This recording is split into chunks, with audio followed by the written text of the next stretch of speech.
La palabra del Señor tiene como característica que es la vida de Dios hablando a nosotros, que es el corazón de Dios mostrándose. La palabra de Dios tiene la característica que es el plan de Dios revelado para que nosotros en esta tierra en la cual tenemos la oportunidad y tenemos el privilegio de conocer a Dios y de prepararnos para verlo cara a cara, sea una realidad a través de conocer, de entenderlo, de saber quién es Él, por lo que ha quedado escrito y que al mismo tiempo lo comprobamos con una relación con Él. Por eso es que quiero seguir compartiendo este tema, Carta a los Gálatas, la serie Verdadera Libertad. Y hoy vamos a ver en el capítulo 4, relación madura con Dios. Todo lo que vamos a ver hoy está basado en Gálatas capítulo 4, relación madura con Dios. En eso consiste la verdadera libertad. La verdadera libertad que nosotros tenemos no es solo el hacer lo que nosotros pensamos. La verdadera libertad no es hacer lo que nosotros queremos. La verdadera libertad es hacer lo que nosotros decidimos con un entendimiento claro de las consecuencias y de a quién nosotros tenemos como centro de nuestra vida. Esa es la verdadera libertad. La verdadera libertad tiene que ver con conocer a Dios, como lo hemos visto anteriormente. La verdadera libertad ahora, lo que vemos hoy es tener una relación madura con Él. Dice en Gálatas capítulo 4, a partir del versículo 1. Pero también digo esto, entre tanto que el heredero es niño, en nada difiere del esclavo, aunque es señor de todo, sino que está bajo tutores y curadores hasta el tiempo señalado por el Padre. Bien, entonces, Pablo empieza a poner este ejemplo y Pablo dice que los herederos que son niños son iguales a los esclavos. ¿Por qué son iguales a los esclavos? Porque son iguales en términos de los principios básicos de una vida sin Dios. Dice el versículo 3, así también nosotros cuando éramos niños estábamos en esclavitud bajo los rudimentos del mundo. Entonces, dice que cuando el niño, que podría ser cualquier tipo de, en cualquier caso, pero cuando el niño es heredero, él es dueño de todo, porque es el hijo, le pertenece todo lo que es de su padre. Pero cuando es niño todavía, el padre no puede darle que él tenga la autoridad, que él decida cómo va a administrar. A eso se refiere el versículo 2 cuando dice que está bajo tutores y curadores. Significa que está bajo personas que lo están enseñando y personas que están administrando mientras él no sabe qué hacer, mientras él no tiene la madurez para tomar decisiones. Entonces, eso lo relaciona Pablo o lo asemeja a que cuando nosotros éramos niños en nuestra relación con Dios, y ahí les va, Pablo de lo que ha venido hablando es que dice que anteriormente la relación con Dios tenía que ver con seguir la ley, con obedecer la ley, con vivir de acuerdo a la ley. Y aquí está comparando el vivir de acuerdo a la ley como vivir siendo niños. Y explicó anteriormente que aunque nosotros conocíamos de Dios o no conocíamos de Dios, la relación que teníamos con Él no era una relación madura. Vean por qué. Dice, así también nosotros cuando éramos niños estábamos en esclavitud bajo los rudimentos del mundo. Así dice esta versión. Yo lo estoy traduciendo de esta manera. Éramos esclavos de los principios básicos de una vida sin Dios. Principios básicos de una vida sin Dios. Ahora, ¿cuáles son los principios básicos de una vida sin Dios? ¿A qué se refiere? Bien, se refiere a que el estilo de la vida normal de alguien que vive sin Dios se basa en los valores que tiene la gente, que tiene la sociedad. ¿Y dónde vemos esos valores? ¿Cómo los vemos? ¿Cómo nos vienen? ¿Cómo son parte de nuestra vida? Bueno, esos valores vienen a través de lo que nos van diciendo nuestros padres, nuestros familiares, nuestros amigos y la sociedad en general. Y desafortunadamente muchas veces también lo que nosotros vemos en malos ejemplos. Así que, ¿cuáles son los principios básicos de una vida sin Dios? Bueno, los principios básicos de una vida sin Dios es que yo valgo por lo que sé, valgo por lo que tengo, valgo por lo que puedo hacer y valgo por cómo me perciban los demás. Así que una relación basada en eso hace que la gente, que el hombre, que el ser humano, que los niños, que los jóvenes traten de salir adelante muchas veces fuera de sus capacidades o fuera de su confort o incluso con cargas pesadas de lo que debemos de ser o lograr de acuerdo a la sociedad. En ese término, cuando el éxito se basa en la carrera que tenemos o en el dinero que tenemos, la mayoría de personas van a vivir esclavizadas. O sea, no van a tener paz, porque siempre vamos a querer más. O siempre la sociedad va a decir, ya tienes un buen trabajo, tienes que subir de puesto. Ya tienes un buen puesto, tienes que llegar a la gerencia. Ya estás gerente, tienes que hacerte socio. Y podría poner muchos ejemplos. Y ya la gente que está arriba, que ya logró todo eso, en ocasiones perdió su vida familiar, perdió su relación con sus hijos. Entonces los valores de este mundo lo único que son esclavizar. Así que lo que Pablo está diciendo aquí es, en primer lugar, que nosotros que conocemos al Señor, que hemos nacido ahora para vivir para Él, tenemos que dejar de vivir bajo los principios básicos de una vida sin Dios, es decir, como aprendimos a vivir antes. ¿Ok? Eso incluye la forma en la que nos relacionamos con las personas. Y sí, es válido y es normal que si las personas nos han defraudado, que si las personas nos han lastimado, que si las personas han afectado nuestra vida, no queremos tener relación con las personas. Entonces, ¿cómo los vamos a ganar para Jesús? ¿Cómo vamos a alumbrar? ¿Cómo van a ver a Cristo en nosotros? ¿Cómo vamos a cumplir el propósito que tenemos aquí, que es arrebatar a la gente de las garras del infierno, de una vida difícil, de una vida en esclavitud también? Así que lo primero que tenemos que hacer es entender, vamos a llamarlo así, ¿verdad? Lo primero que nosotros necesitamos es entender que esclavitud de los principios básicos de una vida sin Dios puede cambiar al entender nuestros derechos. ¿Y en qué consiste entender nuestros derechos?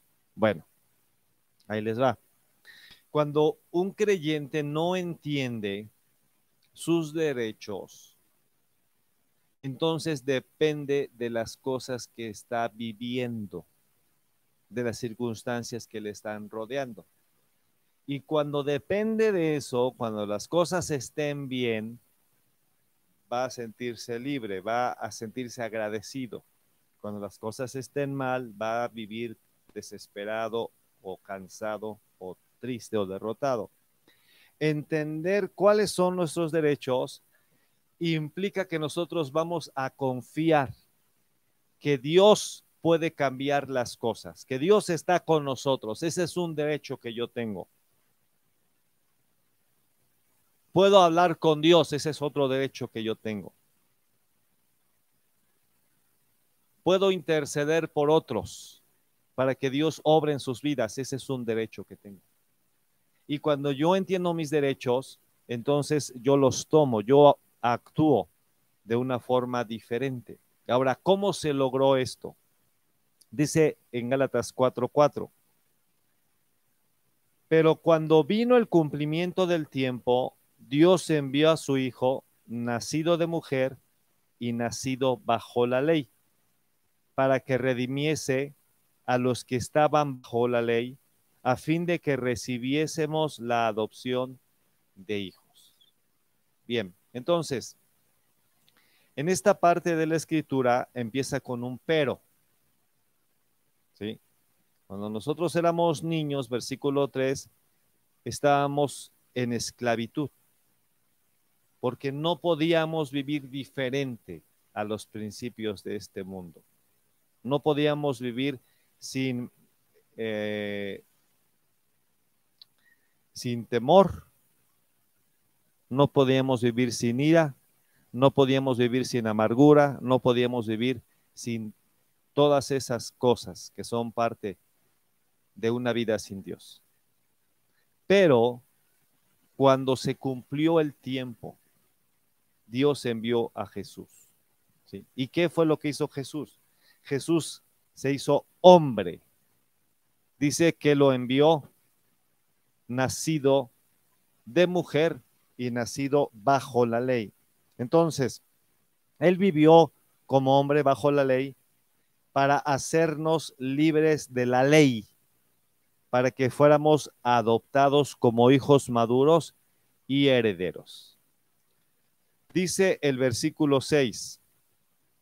Bien, leo otra vez el 5. Para que redimiese a los que estaban bajo la ley, a fin de que recibiésemos la adopción de hijos. Bien, entonces, el primer aspecto, la razón por la que Jesús vino a hacerse un hombre y hacerse como nosotros,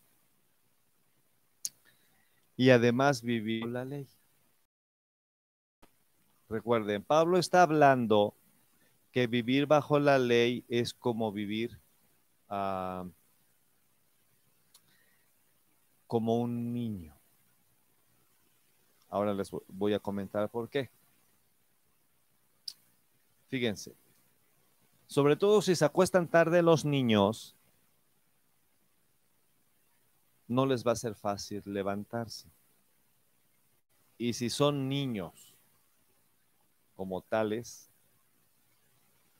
puede ser que se queden dormidos y no tengan la responsabilidad para levantarse temprano si lo requieren. Hay cosas que a los niños se les tiene que llevar a que hagan, se les tiene de alguna manera que insistir, cierto que hacer. Hasta que toman responsabilidad, eso ya depende mucho de la forma en la que se les eduque y en la que los padres los estén llevando a la madurez. Pero un niño como tal, en su inmadurez, hay cosas que no hace por sí mismo, porque es niño. Entonces, la ley vino para empezar a decirle al hombre, ¿sí? Tienes que amar a Dios sobre todas las cosas. Tienes que apartar un día para Él. Tienes que honrar a tus padres porque es la forma en la que honras a Dios. No tienes que codiciar, no tienes que matar. Cuando tengas un pleito con el vecino, lo tienes que solucionar de esta manera. Cuando hayas ofendido a Dios, tienes que mostrar que estás arrepentido trayendo un sacrificio. Entonces, la ley fue para eso. Fue para empezar a enseñarle al hombre cómo tenía que agradar a Dios, cómo tenía que buscarlo, cómo él tenía que ser su relación con Él. Pero cuando vino Jesús, dice que Jesús vino para redimir o rescatar a los que estaban bajo la ley a fin de que recibiésemos la adopción de hijos. Cuando dice ahí recibir la adopción de hijos, se refiere a tener el grado o el nivel, la posición de hijos maduros, de hijos con derechos, ¿sí? Niños, como lo leímos en el versículo 1, es heredero inmaduro, heredero niño que no puede tomar decisiones y no puede accionar, por así decirlo, a todo lo que tiene. Hijo adoptado era aquel que llegaba a la edad de mayoría, valga la redundancia, mayoría de edad, y ahora podía echar mano de todo lo que él tenía o de lo que el padre tenía. Entonces, Jesús vino para adoptarnos hijos, para darnos la capacidad de tomar lo que es nuestro. ¿Por qué? Porque Él fue el único que cumplió la ley. Y al cumplir la ley, abrió el camino al Padre para tener una relación directa y una relación madura. Y eso es lo que Él nos da. Porque Él viene a nosotros, nace en nosotros, crece en nosotros. Ese es su propósito, vivir a través de nosotros. Y que nosotros vivamos en Él. Entonces, eso dice el versículo 6, por cuanto sois hijos, Dios envió a vuestros corazones el espíritu de su Hijo, el cual clama, Abba, Padre. Así que ya no eres esclavo, es decir, un heredero niño, sino hijo, un hijo maduro. Y si hijo, también heredero de Dios por medio de Cristo. Así que esta herencia que nosotros tenemos, este llamado que Dios nos hace, es que nos permite conocerlo y caminar con Él, de acuerdo a lo que Él hizo por nosotros cumpliendo la ley. Cuando Él cumplió la ley, lo cumplió en mi lugar y ahora me da derecho a pedirle al Padre todo lo que yo necesito y tener una relación con Él en todos los aspectos de mi vida como si yo fuera perfecto, como si yo hubiera cumplido la ley. Esa es la gracia. Eso es lo que Dios quiere que nuestra vida se haga una realidad. Eso es lo que Dios quiere que se cumpla en nuestro diario vivir, en nuestra relación con Él. Bien, entonces, ya que nosotros estamos aprendiendo y estamos entendiendo qué derechos tenemos, eso nos va a llevar a amarlo. Porque dice el versículo 6 que Él envía a nuestros corazones el espíritu de su Hijo. En nuestros corazones surge un amor hacia el Padre, como el amor que Jesús le tuvo.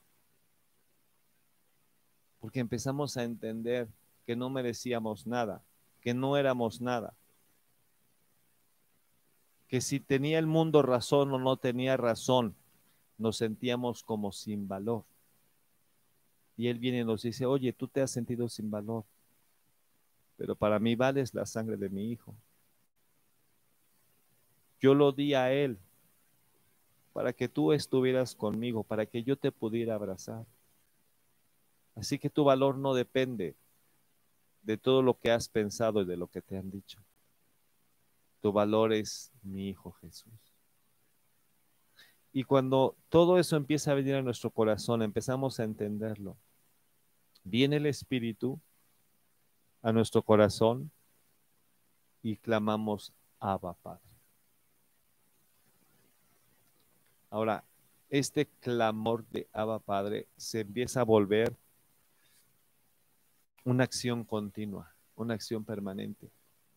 Abba, Padre, era la primera palabra que decían los bebés judíos. Así como cuando los papás estamos esperando, ¿qué dice primero? Mamá o papá. El bebé decía, Abba, Abba. Y aun cuando él crecía, pero cuando él entendía la relación que tenía con su papá, le decía, Abba, papito. Cuando, además de conocerlo, empezamos en esa relación a amarlo, eso nos capacita para ser herederos. Porque cada cosa que nosotros vamos a hacer, en cada forma en la que vamos a responder, lo tenemos presente y le hablamos y le decimos, Padre, ¿qué hago en este momento? Padre, dame sabiduría. Padre, enséñame. Padre, ayúdame a perdonar. No quiero cargar con esto. Y cuando ya sabemos cuál es su voluntad, le decimos, Señor, ya no me ayudes a perdonar. Ya aprendí, porque tú eres mi Padre y yo soy tu Hijo. Así que yo perdono completamente, suelto, bendigo, intercedo. Entonces, continúa Pablo y dice en el versículo 8, Gálatas 4:8, ciertamente en otro tiempo, no conociendo a Dios, servíais a los que por naturaleza no son dioses. Bien, entonces, la forma de esclavitud que tenían los judíos, el pueblo de Dios, era vivir de acuerdo a la ley. Ahora, Pablo aquí les empieza a decir que los que no habían sido judíos antes y no habían vivido de acuerdo a la ley, eran esclavos de la ley, ¿sí? Eran esclavos de la creencia y del servicio a los que no son dioses. Entonces, básicamente, al conocer a Dios somos libres de falsas creencias, ¿sí? Falsas creencias. Voy a seguir leyendo. Dice, ahora conociendo a Dios, o más bien siendo conocidos por Dios, ¿cómo es que os volvéis de nuevo a los débiles y pobres rudimentos a los cuales os queréis volver a esclavizar? Entonces, quiere decir que ahora las falsas creencias a los que los Gálatas querían regresar estaban incluidos los principios básicos de la relación con Dios según la religión. ¿Ok? Las falsas creencias es una de las formas en las que yo veo y defino religión. Religión tiene que ver con parte de lo que Dios ha dicho y de lo que Dios es, pero unido, distorsionado por lo que dice el hombre, por lo que el hombre ha interpretado y ahora impone. ¿Ok? Entonces, estos dos aspectos, lo que ha interpretado y ahora lo impone. Así que si el hombre, cualquiera que sea, religioso, el líder, es alguien que está amargado y que tiene una amargura en particular con cierto aspecto y encuentra en la Biblia algo que justifica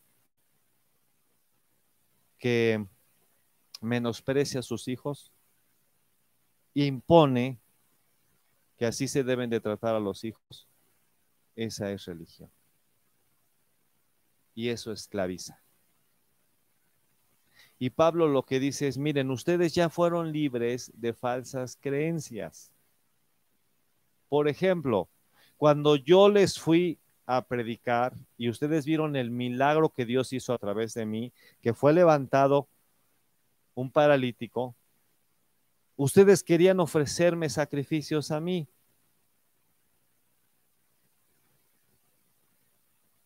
Pensando que yo era un Dios que nunca me había presentado y que de repente me había presentado. Es decir, las falsas creencias tienen que ver con cómo concibimos a Dios, cómo lo vemos.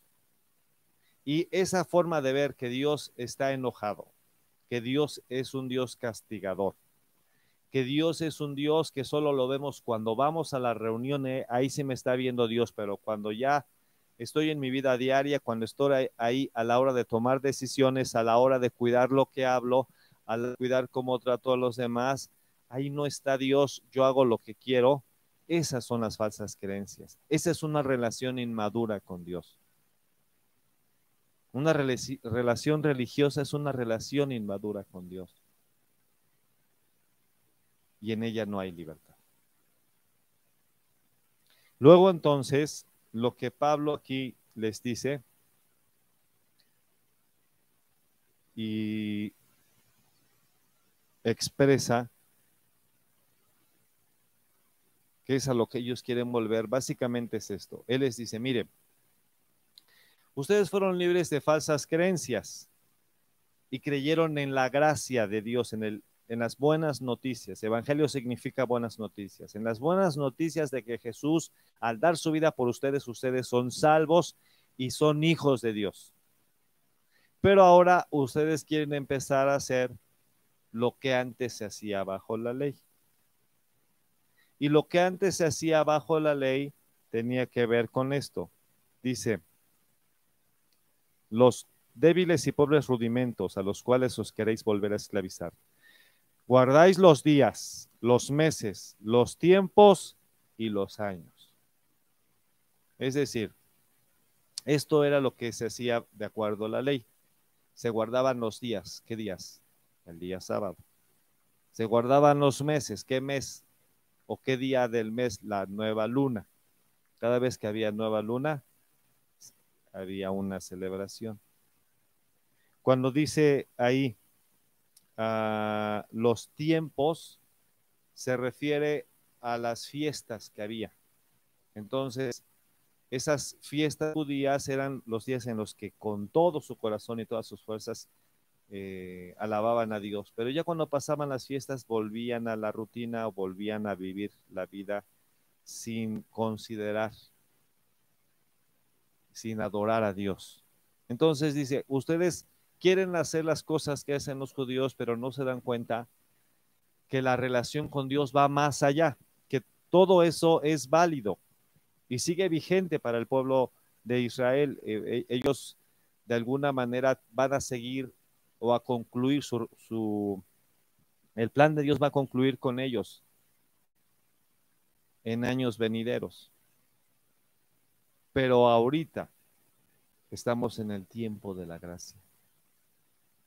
Cuando termine el tiempo de la gracia, que los que somos hijos de Dios seremos arrebatados, el Señor va a volver a tratar con el pueblo de Israel.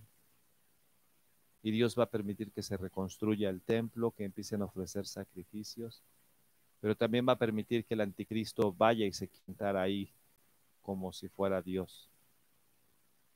Y que los judíos, al darse cuenta de eso, sean perseguidos hasta que Jesús venga a rescatarlos. Porque el Señor tiene un plan para su pueblo Israel y sigue vigente. Y nosotros tenemos que orar por ese pueblo y bendecirlos, porque gracias a ellos tenemos la gracia. Pero ahora tenemos una relación, llamados somos a una relación madura con Dios. ¿En qué consiste? En que adoremos a Dios en todo tiempo, que adoremos a Dios en espíritu y en verdad. Entonces, ¿cuáles son los otros aspectos en los que nosotros necesitamos crecer? Necesitamos amarlo. Yo necesito amarlo más que a mí mismo. Y necesito adorarlo y en espíritu y en verdad. Es una relación madura con Dios. Amarlo y adorarlo.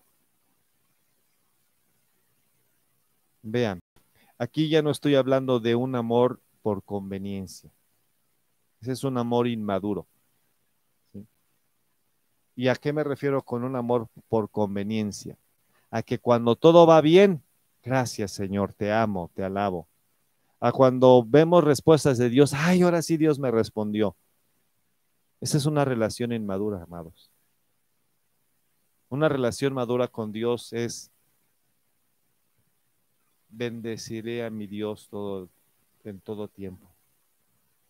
Todo el tiempo que pase, venga lo que venga. Esa es libertad.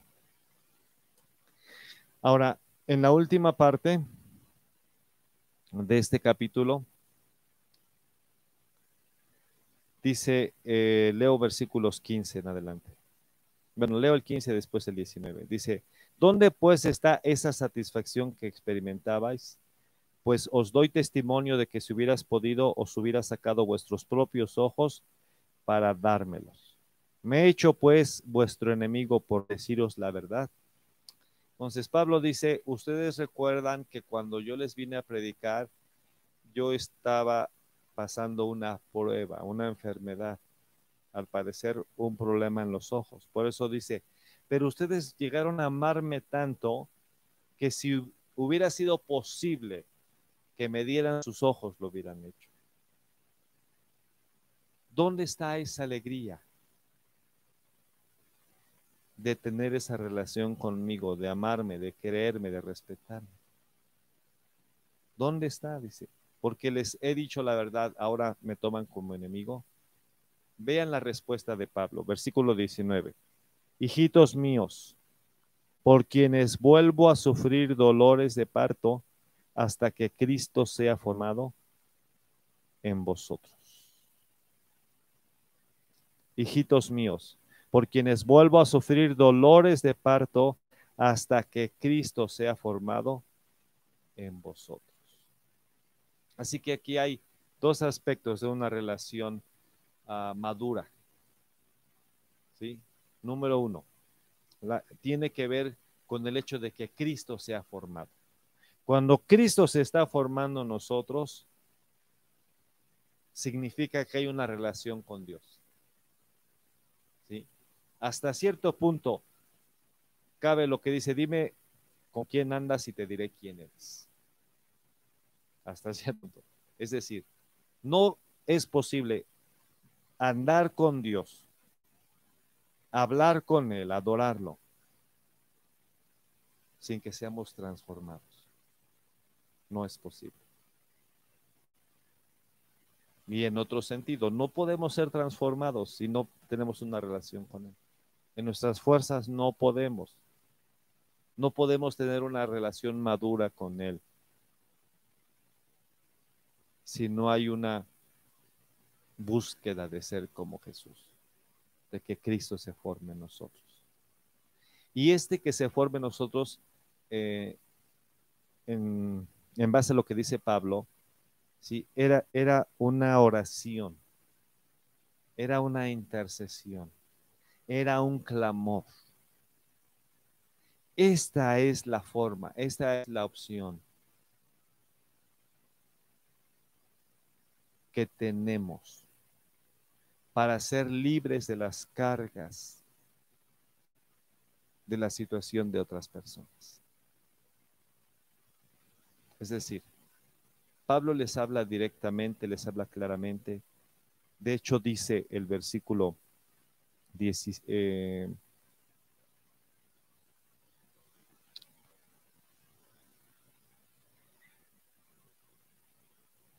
me he hecho a vosotros, pues, vuestro enemigo por deciros la verdad.